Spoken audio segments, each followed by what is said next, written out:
गेले अनेक वर्ष हे नाव चर्चेत होतं. अनेक वेळा अनेकांनी सांगितलं चल जाऊन ये, आपल्या गावाजवळच आहे. माझं नशीब की मी गेलो नाही, नाही तर तुम्ही लोकांनी माझाच पहिल्यांदा फोटो दाखवला असता. बघा, जितेंद्र आव्हाड, पुरोगामी महाराष्ट्राचा चेहरा, अशोक खरातांबरोबर. हेडलाईन घेतली असती. पण मला वाईट ह्या गोष्टीचं वाटतं की महाराष्ट्राची ओळख हजारो वर्ष अनिष्ट प्रथेविरुद्ध उभा राहिलेला महाराष्ट्र अशी होती. आपण इतिहास सांगताना नेहमी बुद्ध अनिष्ट प्रथेविरुद्ध उभा राहिला आणि बुद्ध धर्माची स्थापना केली. इथं भेदभावाविरुद्ध उभा राहिला.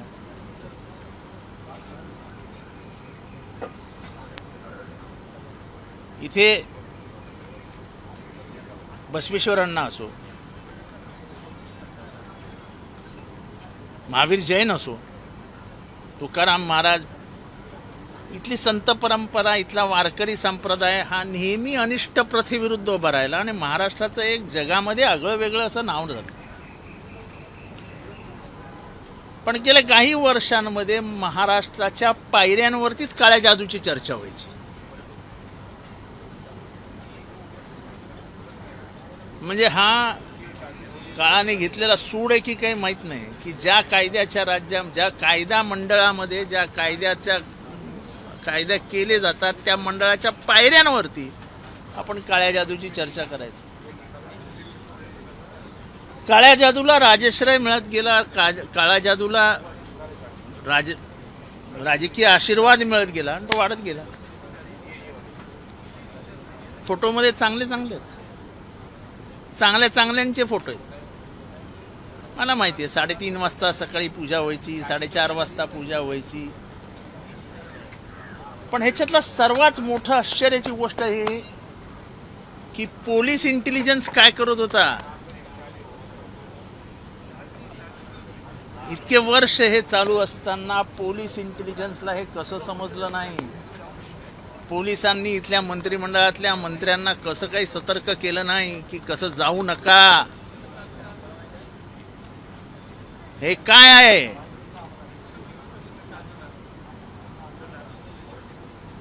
एरवी बोंबाबोंब करणारी माणसं आज कुठे आहेत. कारण का हा खान नाहीये, खरात आहे. हा जर खान असता तर. पण जे काही झालं ते महाराष्ट्राला शोभा देणारं नाहीये. ज्या महाराष्ट्रामध्ये आजही अध्यात्माला प्रचंड महत्व आहे, ज्या महाराष्ट्राने देशाला दिशा दिली, समाज सुधारणेची दिशा दिली, बालविवाहाविरुद्ध उभा राहिला, स्त्री शिक्षणासाठी उभा राहिला,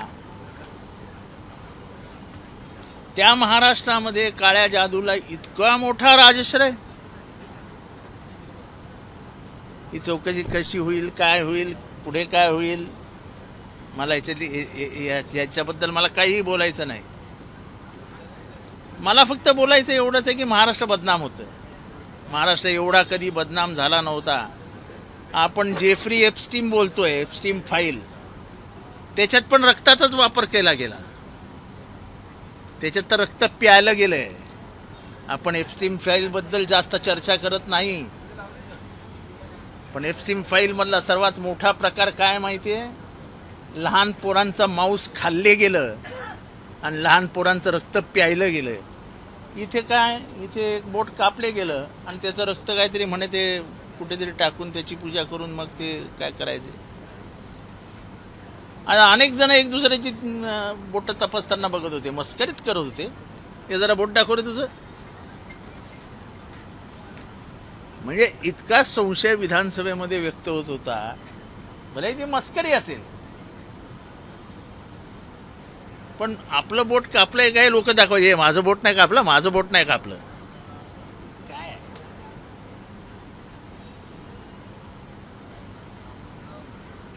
कुठे गेला तुमचा तो तुकारामाचा महाराष्ट्र. आणि नाशिक सारख्या पुण्यनगरीत हे घडतंय.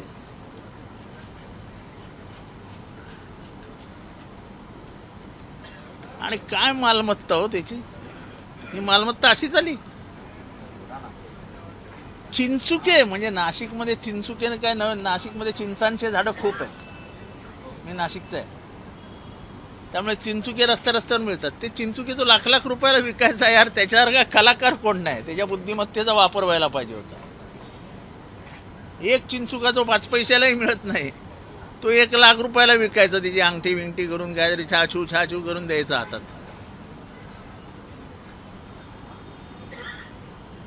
अनेक बडे लोक त्यांना भेटायला गेलेले. खरं तर आता खरातवरतीच सगळा गुन्हा नोंद झालेला आहे आणि त्याचा तपास पुढे होतोय. परंतु या सगळ्यामध्ये सहआरोपी या सगळ्या लोकांना केलं पाहिजे.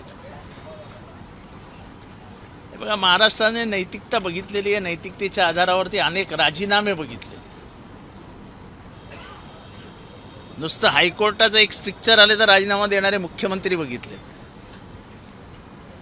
एक वाक्य तोंडात गेलं म्हणून RR पाटलांचा राजीनामा बघितलाय. ताजमहलला गेलेल्या विलासराव देशमुखांचा राजीनामा बघितलाय. अरे इथे तर काळी जादू करणाऱ्या बरोबर पूजा करतानाचे तुमचे फोटो आलेत. नैतिकतेच्या आधारावरती राजीनामा मागणं तर लांबच राहिलं. कोण मागणार, कोणाचा मागणार आणि कोण देणार?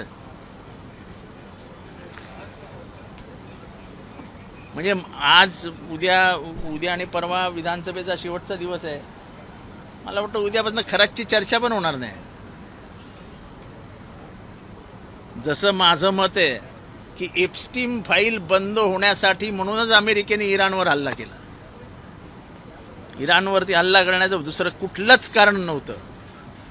एप्स्टीन फाईलमध्ये जगभरातल्या नेत्यांचे जे काही विकृत चाळे आहेत आणि लहान पोरांचा मांसाचा खिमा करून त्याचा पॅटीस खायचं आणि त्यांचं रक्त शोषून ते स्वतःच्या अंगात टाकायचं, हे जे एप्स्टीनचा जो काही प्रकार होता तो जगासमोर येऊ नये आणि त्याच्यामध्ये मोठी मोठी नावं गुंतली आहेत, त्यांची नावं बाहेर येऊ नये म्हणून इराण आणि इस्रायल आणि हे सगळं युद्ध झालेलं. पण ज्या संख्येने बायकांची संख्या बाहेर येते त्या खरातांच्या प्रकरणामध्ये, ते तर तोंडात बोट घालण्यासारखं आहे. तो एप्स्टीनला मागे टाकून दिलाय.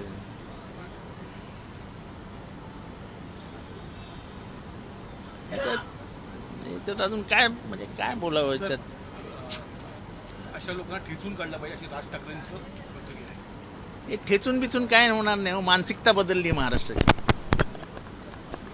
महाराष्ट्राची मानसिकता. मी तुम्हाला सांगितलं ना, या पायऱ्या आहेत ना, या पायऱ्यांवरती काळ्या जादूची चर्चा व्हायची. काळ्या जादूला राजमान्यता मिळाली, काळ्या जादूला विधानसभेमध्ये मान्यता मिळाली. हे सत्य नाकारू नका. हे महाराष्ट्राला हे सत्य माहिती आहे.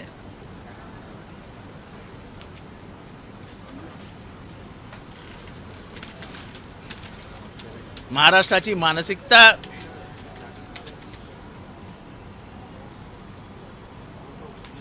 सत्याचं वरदान जर काळ्या जादूला मिळालं असेल, त्या काळ्या जादूमधनंच आपल्याला सगळं प्राप्त होऊ शकतं. जर असं महाराष्ट्रातल्या लोकांना वाटायला लागलं तर मग त्यात आश्चर्य काय? परंतु हे सगळं प्रकरण होत आहे. लोक जे आहेत त्यांना राजकारणी आज मातबर नेते आहेत. एक प्रश्न असा आहे, राष्ट्रवादी काँग्रेस पार्टीचे नेते नेहमी चर्चेत का राहतात? विशेषतः धनंजय मुंडेपासून सुरुवात झालेली रुपाली चाकणकरांपर्यंत. मला वैयक्तिक कोणावरही जायचं नाही. जे वास्तव आहे ते विचारतो. जे वास्तव आहे ते तुमच्या समोर आहे. होणार काय? पोलिसांना कोणी फोन केलेत केस घेऊ नका म्हणून? कोणी हे प्रकरण दाबण्याचा प्रयत्न केलाय? ते आरोपी नाहीत का याच्यात? ते आरोपी आहेत. पण ते आरोपी होणार आहेत का? नाही होणार. परंतु या सगळ्या प्रकरणामध्ये त्यांचा राज्य महिला आयोगाचा राजीनामा घेण्यात आलेला आहे, पण पक्षांतर्गत अजून त्यांच्यावर कोणतीही नाही कारवाई नाही, मला त्यांचा पक्ष आणि ते जाणून आपल्याला काही त्याच्याशी घेणं देणं नाही. राष्ट्रवादी अशी आहे का? तुम्ही स्वतः नाही राष्ट्रवादी त्याच्याशी मला काही घेणं देणं नाही. प्रश्न आहे की तुम्ही किती जवळ होतात त्यांच्या? तुम्हाला हे माहीत नव्हतं काय सगळं प्रकरण? मग एवढ्या जबाबदार माणसाला हे सगळं प्रकरण माहीत असताना पण महाराष्ट्रापासून ते लपवून ठेवणं. परंतु या सगळ्या संदर्भात आता गोपीचंद पडळकर असतील किंवा संग्राम जगताप असतील, नितेश राणे असतील, हे मात्र सगळे गायब आहेत. जर तुम्ही म्हटल्याप्रमाणे जर खान असता तर आतापर्यंत तर खान असतं ते एव्हाना त्याचं ते मिरगाव जाळून टाकलं असतं, त्याचं घर जाळून टाकलं असतं, काय काय झालं असतं. मला त्याच्यात जायचं नाही आहे. पण ही विकृत मानसिकता ही कुठल्याही धर्माची असते असो. जे राज ठाकरे बोलले तेच सत्याची ठेचून काढली पाहिजे. ती पार त्याचा चोळा चेंदामेंदा करून टाकला पाहिजे. पण वाईट या गोष्टीचं वाटतं, ज्या अनिष्ट प्रथेविरुद्ध महाराष्ट्र उभा राहिला, वारकरी चळवळ उभे राहिली, स्वतः महात्मा फुले उभे राहिले, त्या अनिष्ट प्रथेला, अनिष्ट प्रथेला राजश्रय मिळतो आणि त्याचा एवढा मोठा गवगवा होतो. आणि आपल्याच संविधानावरती हात ठेवून शपथ घेणारे मंत्री महोदय रात्री जाऊन 3:30 वाजता तिथे पूजा करतात. अजून काय बोलावं याच्यावर. मिरगाव आणि सिन्नरचे जे घरं आहेत, जे नागरिक बेघर झाले, त्यांना सत्ता पक्षांकडे त्यांची घरं मिळतील का? कारण की यांनी 52 जागेवरती महाराष्ट्रभर यांनी जागा बळकावलेल्या आहे, असाही त्यांच्यावर आरोप आहे. त्यांच्या करोडो रुपयाच्या जमिनी जर्मनीमध्ये येतो. काय तो मोठा माणूस आहे. ते खरात मिरगाव म्हणजे फार छोटं झालं. त्याच्या जर्मनीमध्ये जमिनी आहेत, जगभरात जमिनी आहेत त्या माणसाच्या. आरोपींना अटक केल्याच्या नंतर तिथे एक सामान्य किंवा कॉमन बाब ही पाहायला मिळते. तुम्ही नाशिक शहरात विचारतोय, नाशिक जिल्हा कायद्याचा बालेकिल्ला हा शब्द नेहमी त्या आरोपींच्या तोंडात बघायला मिळतो. अटक झाल्याच्या नंतर किंवा काही कृती केल्याच्या नंतर असं का होत असेल? हे बघा, माझा आत्ता ज्या कारवाई करतायत त्या सातपुते ताई ह्यांच्यावरती माझा प्रचंड विश्वास आहे. ती फार कडक IPS ऑफिसर आहे आणि ते सगळं ऑन रेकॉर्ड आणणार आहेत. आणि मला वाटतं मुख्यमंत्री महोदयही सोडतील असं वाटत नाही. आता हे सगळं मुख्यमंत्र्यांच्या हातात आहे, सत्य महाराष्ट्र समोर आणणं. आता राजकीय काही आपला गोंधळ होऊ नये म्हणून जर हे प्रकरण दाबलं जाणार असेल तर महाराष्ट्राचं दुर्दैव. पण महाराष्ट्रात परत हे कधी घडूच नये. आणि राजकीय माणसांनी वागताना नेहमी थोडंसा महाराष्ट्राची जी सांस्कृतिक आणि पारंपरिक ओळख आहे ती लक्षात ठेवून वागलं पाहिजे. ह्याच्यासाठी काही केलं मुख्यमंत्र्यांनी तर योग्य होईल. साहेब, देशाचे पंतप्रधान नरेंद्र मोदी आज 8 वाजता देशाला संबोधित करणार आहे. ज्यावेळेस त्यांनी 8 वाजता देशाला संबोधित केलं, कोणतरी महत्वाची घोषणा केली, काय सांगाल यावर? सध्या मी अशोक खरातवर बोलतोय. मला वाटतं त्याच्यापेक्षा अशोक खरात महत्वाचं आहे. आता असं आहे ना, तेच ना की बदललेला महाराष्ट्र आहे ना. जेव्हा या पायऱ्यांवरती काळ्या जादूची चर्चा होते आणि त्याला राजमान्यता मिळते, तेव्हा मग नागरिक का नाही विश्वास ठेवणार?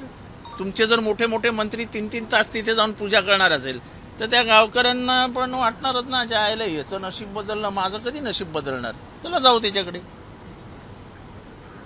उद्या मला जरी वाटलं अरे 4 मंत्री झाले यार त्याच्यामुळे, मुंबईत 10 लोक आहेत ज्यांच्या बदल्या त्यांनी करून दिल्या आहेत. SRA मध्ये एक ऑफिसर आहे ज्याची बदली त्यांनी केली. सरळ सरळ बोलतात की अख्खं शिक्षण खातं ते चालवायचे. त्या शिक्षण खात्याच्या मंत्र्याला विचारणार आहेत का पोलीस? काय विचारणार नाही. अशोक खरातच्या ज्या फार्मसला पाणी दिलं होतं, महाविकास आघाडी सरकारच्या काळात तो निर्णय झाला होता.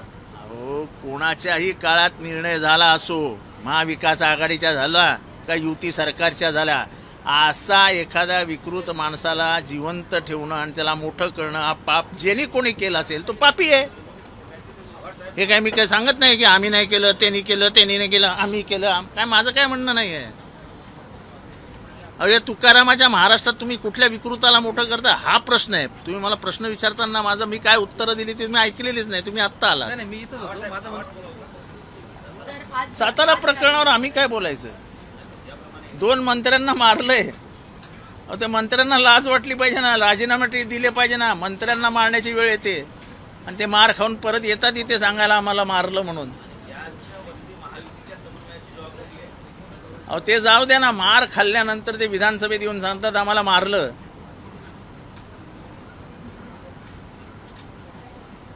हे राजकारण काय स्तरावर गेलंय. मुख्यमंत्री हुशार आहेत, चाणक्य आहे, मुख्यमंत्री सांभाळून घेतील. पण त्या मंत्र्याला तर लाज वाटली पाहिजे की मी मार खाऊन आलोय. आणि हे आम्ही बोलत नाही ना, तेच सांगतायत. मला असं वाटतंय का हा शिंदेच्या सेनेमध्ये फडणवीसांची पण सेना आहे? हा मला वाटतंय का असं की शिंदेच्या सेनेमध्ये फडणवीसांची पण सेना आहे? नाही, नाही. मला मान आहे की नाही, माझं स्वतःचं काय आहे की नाही. मी मंत्रिमंडळातला मंत्री आहे आणि मला जर पोलीस आणि पोलिसांच्या संरक्षणात मारलं जाणार असेल तर याचा अर्थ मी मंत्री राहण्याला काय अर्थच नाही आहे. राम तुमच्या मंत्रिमंडळात असं म्हणून राजीनामा द्यायला पाहिजे होतं. महाराष्ट्राच्या राजकारणात काहीतरी दाखवा ना स्वतःचं की मी नाही हे सहन करणार. तर आज रात्री जी नैतिकता आहे के डिनर आधार- डिप्लोमॅसी आहे. शरद पवारांनी सर्वांना बोलवलेलं आहे एक मराठीला.